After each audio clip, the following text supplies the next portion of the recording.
तर तिथं खूप खूप धन्यवाद. त्यांचा पेज नंबर 44 डॉक्टर सुयोग विठ्ठल सिंग धनावर. फक्त शिक्षण जे आहे ते MD एनेस्थेसिया करून घ्यावं. सगळ्यांनी ती दुरुस्ती करून घेण्यात यावी आणि कमिटीला विनंती आहे त्यांनी ही दुरुस्ती करून घ्यावी.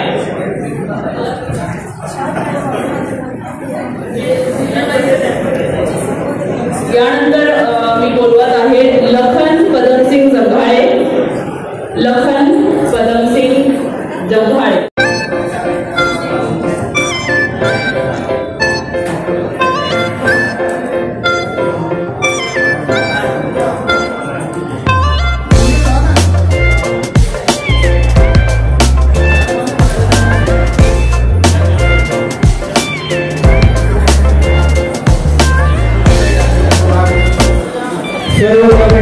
शुभमंगल सेवाभावी संस्था आयोजित आज राजपूत परदेशी वधूवर परिचय संमेलन. याच्या अगोदर 2 वर्ष झालं. पहिला वर्ष आहे शुभमंगलमध्ये, म्हणजे 3रं वर्ष एकूण आपले शुभमंगल सेवाभावी संस्था ही जवळपास 3 वर्षांपासून कार्यरत आहे. आज जरी त्या संस्थेमध्ये पहिल्यांदा काम होत आहे, तर हा जो एक कार्यक्रम येतो आज जवळपास आमच्याकडे 200 बायोडाटा 200+ रजिस्ट्रेशन झाले. आणि हे रजिस्ट्रेशन जरी झाले याच्यामध्ये म्हणजे कोणत्या शुभमंगलची किंवा एक त्याची मदत नाही, सगळी टीम आहे. या सगळ्या टीमचं सगळ्यांचं सहकार्य प्रत्येक व्यक्तीचं याच्या मागे पण आहे, पाठीमागे याच्या पाठीमागे जे अशी काही हात आहे अशी त्यांचं पण योगदान आहे, त्यांचं पण विशेष सहकार्य आहे. तर सगळ्यांच्या सहकार्याने आपण आपल्या घरात एक लग्न घेतो. किती तारांबळ आपल्या सर्वांना माहिती आहे की 200 लग्न म्हणजे 200 लग्नच म्हणता येईल याला. तर हे 200 लग्नासाठी संपूर्ण आमच्या टीमने मदत केली, मेहनत घेतली. आम्ही काय केलं, दिवसाचे रात्राचे दिवस केला. 2-2 वाजता आम्ही जागलो अक्षरशः. कारण घरचं लग्न असतं त्या वापावर त्या मंडळीवर कसं असतं घरचं परिवार सगळा आमच्या सोबत होता. त्या परिवाराने मेहनत घेतली आणि त्या परिवाराचं फळ काय तुमच्या न्यूज चॅनलच्या माध्यमातून आम्हाला कळलं. तुम्ही आता एकूण किती समाज बांधवांनी आपल्याकडे नोंदणी केली, अजून आज किती त्यातले किती यशस्वी झाले, किती जुळल्या गेले? जुळल्या अजून नाही कळणार. ते जुळण्याचं कसं आहे, आता त्यांचं रजिस्ट्रेशन झालं. आपण काय करतो, रजिस्ट्रेशन झाल्यानंतर आपण एक निधी ठेवत असतो. म्हणजे त्याला काय म्हणतो आपण, नाही तर त्यांची जुळणी आपल्याला नंतर कळेल ते. आता बरोबर. एकूण नोंदणी किती झाली होती? नोंदणी 200+. या संमेलनाच्या माध्यमातून आपण समाजाला काय आवाहन करणार? समाजाला तर ते बघा, माझं एक तुमच्यासारखं एक चॅनल आहे छोटंसं माझ्या समाजासाठी, आणि त्यातून आव्हान करत असतो. पण आता तुम्ही सगळे पत्रकार, तुमचा आभार सगळ्या पत्रकार बंधूंचा. तुमच्या सगळ्यांच्या चॅनलच्या माध्यमातून आभार समाज बांधवांना सांगू इच्छितो. बघा, मी एक समाजवेडा माणूस आहे. वेळाच म्हणता येईल त्याला. माझ्याकडे काहीच नाही, हे सांगतो मी तुमच्या व्हिडिओ, काहीच नाही माझ्याकडे. घर नाही, शेती नाही, वाडी नाही. मी दिवस राखतो फक्त समाज समाज समाज समाज. पण तुम्ही समाजाचे विकासाची धुरा तुम्ही तुमच्या खांद्यावर घेतली. अजून नवोदित जे मुलं मुली लग्नाला आलेले आहेत, तर त्याच्यामध्ये किती विद्यार्थी कोणत्या कोणत्या पोस्टवर आतापर्यंत शिकलेले, मुलामध्ये किती आहे, मुलीमध्ये किती आहे, कोणत्या पोस्टवर ते आतापर्यंत शिक्षण घेतलेले? जवळपास MBBS BHMS MS असे सगळे मिळून आमच्याकडे 15+ डॉक्टर ज्यांचे रजिस्ट्रेशन झाले. IT इंजिनियर जवळपास 35-40. त्याच्यानंतर गव्हर्नमेंट जॉब आले 7-8. त्याच्यानंतर उद्योजक, प्रायव्हेट सेक्टर असे जवळपास असे सगळे मिळून, आणि शेतकरी आणि काही विदेश. जे विदेशमध्ये आपले हजर नव्हते त्यांचा लाईव्ह घेतला.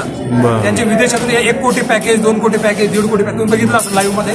लाईव्ह कार्यक्रम ठेवला आपण, तर ते पण जुळले. तर मग त्यांच्या पालकांनी कसे समाधान व्यक्त केले? आता ते आम्ही एक ते सजेशन बॉक्स ठेवले.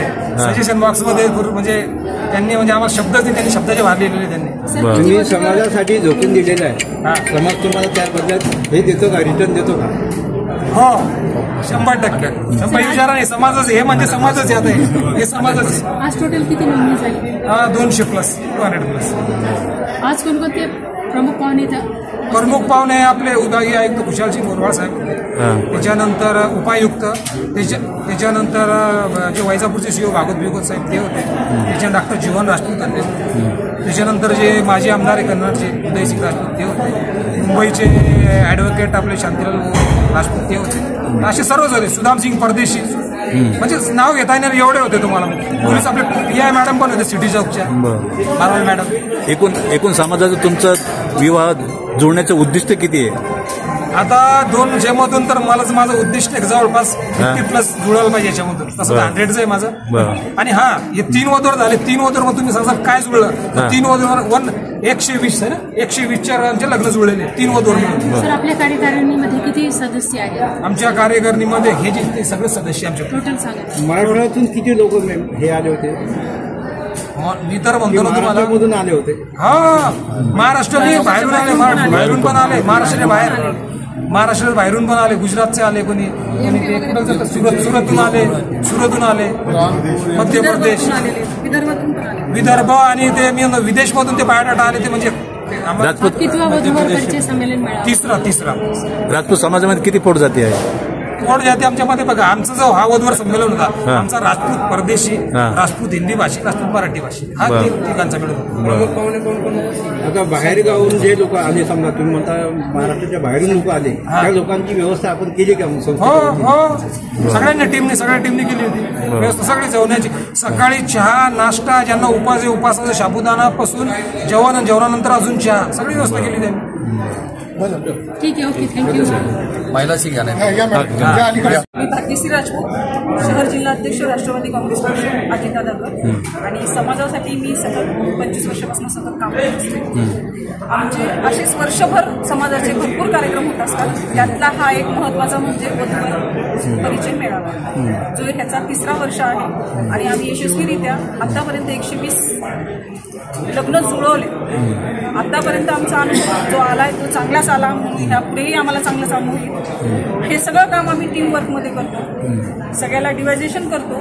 कोणी कोणतं काम करायचं ठरवून दिलेलं असतं तोच काम करतो आणि काम यशस्वीरित्या पार पाडतो. ह्या मागे आजपर्यंतचा जो काही विचार आहे तो मंगलभाऊमुळे पुढे आलेला आहे. बाकीचे जे आहे टीम वर्कमध्ये ज्याचा त्याचा विचार इथे मांडला जातो आणि सगळ्यांच्या विचारातून एक मोठा कार्यक्रम चांगला यशस्वीरित्या पार पाडला जातो. ह्यापुढेही आम्ही अजून कार्यक्रम घ्यायचा प्रयत्न करतोय. जानेवारी महिन्यामध्ये महिलांचा एक हळदीकुंकाचा कार्यक्रम स्पेशली महिलांचा घ्यायचा विचार करतोय.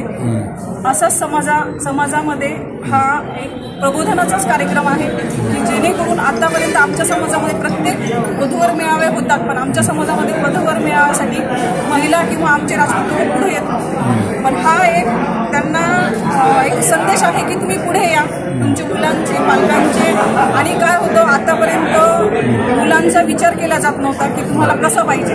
आता इथं आल्यावर मुलं स्वतः सांगतात की आम्हाला कशा फील्डची मुलगी पाहिजे, कशा फील्डचा मुलगा पाहिजे.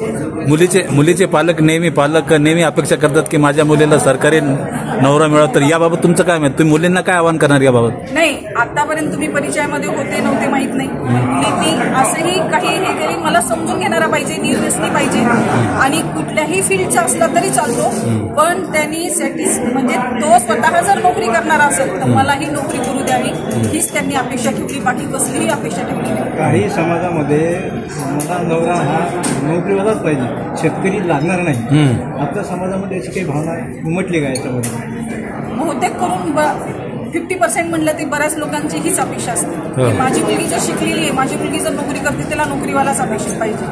पण असं काही नाहीये. प्रगतशील शेतकरी शिकलेले सुद्धा रिटायरमेंट करून शेती करतायत. काही पालक म्हणतात, त्यांची मुली म्हणतात की शेतकरी पाहिजे पण मी शेतात जाणार नाही. याबाबत तुमचं काय मत आहे? बरेच जणी असं आहेत. आता आम्ही शेतकऱ्यांचेच पत्नी झालेले, पण आम्ही शेतात जातो नाही. आता शेती कोणीच करत नाही. आधुनिक शेती तर झालीच आहे, पण शेती जाणे म्हणजे स्वतः खुरपणी करणे नाही, फक्त मजुरांच्या मागे उभे राहणे ह्याला शेती म्हणतात. आणि तेवढं तर आम्ही करू शकतो कोणी पण.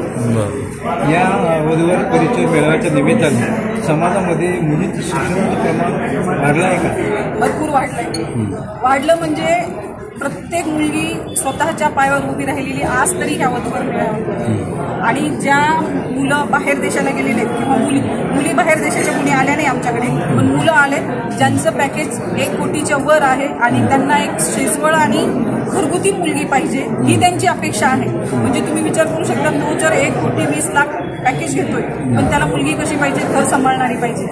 असंही काही नाहीये की सगळ्यांना नोकरीवाल्याच पाहिजे म्हणून, पण मुलं आणि मुली दोघंही एकमेकांच्या विचारांनी आणि पालकांच्या विचारांनी जर जुळणार असेल तर वधूवर मेळाव्यातून असे बरेच जुळू शकतात लग्न, जेणेकरून दोघांचे विचार एकत्र आले.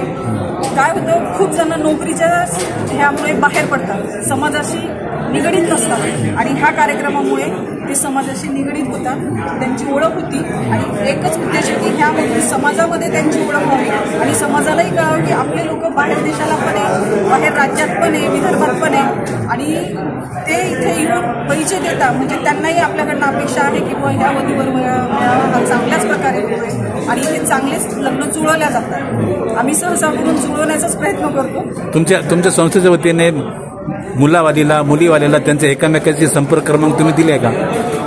काय संपर्क क्रमांक दिले का तुम्ही मुलावालीला मुलीवाल्याला? सगळ्यांना पुस्तिकेमध्ये सगळं डिटेल दिलेलं आहे आणि आम्ही आताच नवीन वेबसाईट उघडली, ती मंगल ह्याच्यासाठीच आहे. तर त्याच्यावर जे काही रजिस्ट्रेशन आता झाले ते आज इथे झाले, पण वर्षभर जे काही रजिस्ट्रेशन त्याचंही आम्ही काउन्सिलिंग करून त्यांचे लग्न जुळवण्याचा कार्यक्रम. तुमची काही फी वगैरे असते का रजिस्ट्रेशनची? काय 500 रुपये फी आहे, नॉमिनल फी आहे, ज्याच्यामध्ये तुम्ही जेवण नाश्ता सगळं इथे करू शकता.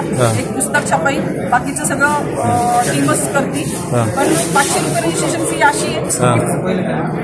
समाजाचं पहिलं कॅलेंडर, त्यात पुस्तक, जेणेकरून प्रत्येक जो कॅन्डिडेट निघाला त्याच्या घरापर्यंत ती माहिती जाते आणि जर इथं त्याला काही कळालं नाही तर पुस्तिकेतून माहिती मिळते की बाबा हा आहे, त्याच्यावर फोन नंबर वगैरे सगळे दिलेले, म्हणजे स्वतःही एकमेकांशी कॉन्टॅक्ट करून जुळवू शकतात. भाग्यश्री राजपूत, शहर जिल्हा अध्यक्ष, राष्ट्रवादी काँग्रेस पक्ष आणि एक सामाजिक कार्यकर्ते. अच्छा. धन्यवाद.